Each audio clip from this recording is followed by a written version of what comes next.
Where are you, girls? Quite impressed. Oh, look at you in there. Ooh, what do we got today?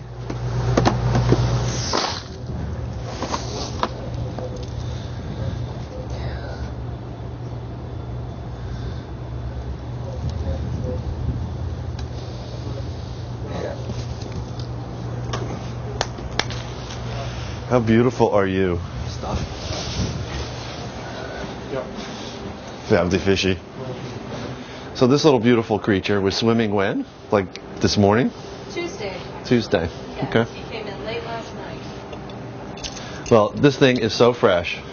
And what we've been seeing from this group that's been doing this is how when you buy a fish that you buy through the regular commercial channels, like right now where I'm getting this one, is essentially in the fish market being bid upon. And then after it's bid upon, it gets trucked around the place for maybe another 5 days before you get it wherever you happen to be.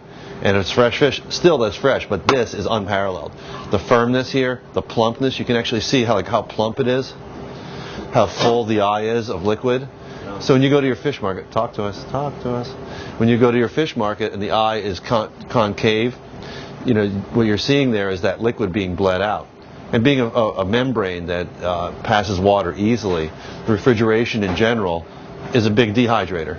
And notice your limp carrots in the refrigerator after they've been there for 2 weeks. So when you see here, it's just a beautiful, firm, I mean, it doesn't get any better than this. Little rigor mortis still in it. So that means, you know, as you guys know, because you were down in the boat, how fresh this little sucker is. What we're going to do with this fish tonight will remain to be seen, because we do this on a daily basis when we get it in, see what it is, and then also what other local ingredients or whatever else we want to throw at this. So the filleting process is actually pretty simple. What these guys have done already down at the boat is done the nasty work, which is gutting it.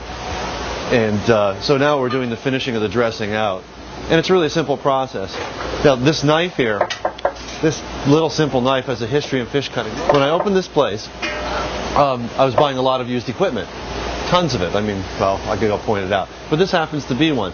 And I was in a used equipment place, which I call the chicken barn full of broken restaurant dreams. And when I got the knives, they were literally covered in rust. So I put them on a wire wheel on my bench in my shop and cleaned them all up. And this was 16 years ago when I bought these. And these are probably 30-some years old, these blades.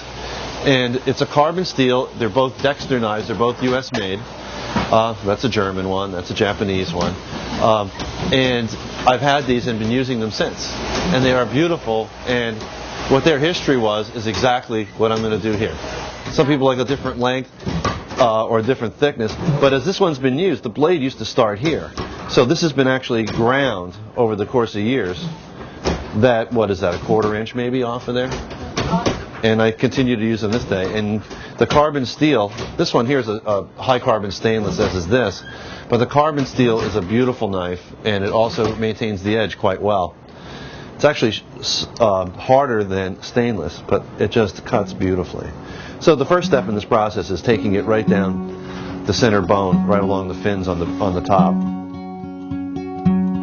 What we're seeing here is a rebirth or a continuation, let's say, of an industry that we all thought was gone. I mean, it was gone. I mean, when I first moved here, I could go down to the waterfront here to Stinson Canning, buy whole fish, buy fish racks, whatever. And for the past, 15, 16 years, there's only the sporadic ones, you know, Pork Live Fishermen's Co-op, I get a piece now and then. But nothing like this delivery system you guys have built, you know, and then also the publicity around what we're doing. And people come in and they say, oh, Pork Live Fresh Cash. So you guys are getting some name recognition already.